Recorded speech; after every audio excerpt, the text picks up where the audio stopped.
Hey everyone, so in today's video I'm going to be teaching you about assassin snails.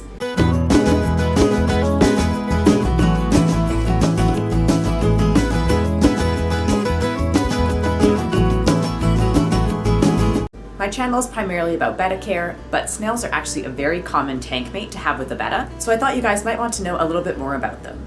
So the first thing that I'm going to talk about is just the general anatomy of an assassin snail. But just to start off is they have a cone-shaped shell and it is brown and yellow striped. Sometimes you might hear them referred to as bumblebee snails because their shells do kind of resemble a bumblebee. They grow to be about an inch long. There are some snails that do grow a little bit larger, and of course juveniles will be a little bit younger, but overall they are about an inch in length. Now, the snail basically has something called a siphon, which is a tube that comes up from the shell, and that is what they use to breathe. These snails do breathe water, unlike a lot of other aquarium snails. They do not breathe air. Their eyes are on two little tentacles that you can see coming out below the siphon. And these tentacles are used to sense food. The long part of the snail that it uses to walk is appropriately called the foot, and on top of the foot there is a little brown piece that is known as the trap door, which actually closes the shell when the snail is in danger. Now, when it comes to sexing these snails, pretty much every source will tell you that you cannot. There is no size difference and nothing really to look out for on the snail for you to be able to tell whether or not it is male or female. But that is the general anatomy of the snail. And with that being said, let's get into how to care for them. So the first thing that I'm going to discuss in regards to care is going to be the housing requirements for these snails. Now, the minimum tank size is something that is largely debated, as it pretty much is with most aquatic pets, but the average that I have seen is around 10 gallons. So I would say the minimum tank size for an assassin snail, a single assassin snail, is about 10 gallons. As far as temperature goes for your tank, pretty much any tank that is fit for any other tropical fish, such as a betta, is going to be okay for an assassin snail. Basically anything between around 75 to 80 degrees Fahrenheit is going to be just fine for your snail. They are very sensitive to ammonia, so you really want to make sure that your tank is well established, or that you clean it often and you keep the ammonia at zero. Another thing you want to make sure is that any elements that you're adding to your water does not have any traces of copper in it. Copper is very toxic to snails, even trace amounts. Now, when it comes to substrate, sand substrate is best because these snails do like to burrow.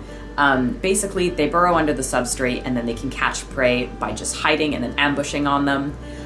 But you can use gravel, it is okay, but sand is best if you're looking for the optimal care. When it comes to ornaments, snails don't really need anything particular. They might crawl into ornaments and hide in there, which is perfectly okay. But you do want to make sure that you don't have anything with too small holes that your snail could possibly crawl in and get stuck. This might not happen too much, but I have heard of it happening. But other than that, they don't have any specific ornament requirements.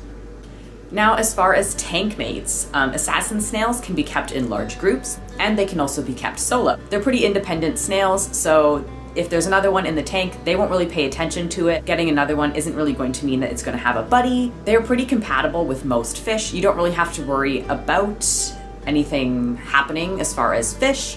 If there is a sick fish or a dead fish, they may snack on it if it's lying on the bottom of the tank, unable to move. If you have small shrimp and your assassin snail is particularly hungry, it may eat shrimp. Err on the side of caution if you're putting these in a shrimp tank, or a tank that you're using as a breeding tank. They have been known to eat eggs of other creatures. If you're going to put these in a breeding tank, absolutely make sure that it is live bearers only. This might be kind of obvious, but maybe not. Is you don't want to put them with other snails, hence the name assassin. They are known for eating other snails. They are carnivorous, and their number one source of food is other snails. Now, this kind of leads us on to diet. Like I said, they are carnivorous and they eat snails, pond snails, Malaysian trumpet snails. You'll probably not have to feed this snail at all, even if you don't have a pond snail problem. A lot of times they will actually feast on uneaten food that your fish have not eaten. They're opportunistic feeders, so they will automatically eat whatever is easiest to get. You could also feed them brine shrimp or bloodworms if you want to. If you are getting a snail in hopes to fix an algae problem, these are not the snails for you. You're going to want to look a little bit towards mystery snails instead. But on a good note is they're not going to eat your aquarium plants. Now moving on to the behavior of these snails. These snails can be nocturnal. If their food source isn't snails and they kind of tell when you feed your fish, well then they'll learn eventually to be more awake during that time. But overall, your snail might be a little bit more nocturnal. They are a snail, so you can't really expect too much out of them as far as behavior. They will crawl around. If they're kind of what known as glass surfing, just basically going up and down the tank, that is okay. It'll crawl over the substrate, it'll slide all over the glass. That's just kind of what they do. The only thing you really want to watch for is when they're hanging up at the top all the time, because that might mean that your water quality is off, or maybe it's too hot, too cold, and your snail wants out. Now, the last thing I'm going to mention is reproduction. You may be thinking, if I'm getting this snail to combat a snail problem, is this not just going to make a different snail problem? And the answer is no. These snails, they reproduce at a much slower rate than pond snails, such as bladder snails. First off, these snails are not hermaphrodites. Basically, what this means is they are strictly male or female. This basically means that not every snail can reproduce with every other snail, and it also means that they cannot produce asexually. If you are looking into reproducing these snails for sale or for fun, they suggest to buy at least 6 to 8 snails, so you have a strong chance of getting one of each sex, because there is no sure way to tell that you're getting a male and a female.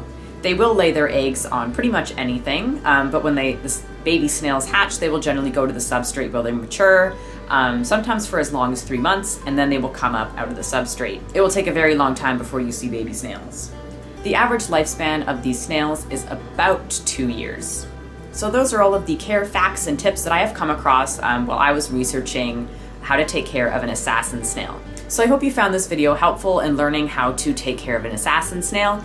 Overall, an assassin snail isn't too difficult. If you look it up, it may say moderately difficult, but overall, if you have a well-established aquarium that is well-suited for tropical fish, you shouldn't really have any issues as far as taking care of these snails. If you have an assassin snail and you want to leave any additional tips in the comments down below, be sure to do that so that other fish keepers can see it. But that is all for today. Make sure you subscribe if you want to see more videos like this, and make sure you hit the notification bell so you get notified when I upload.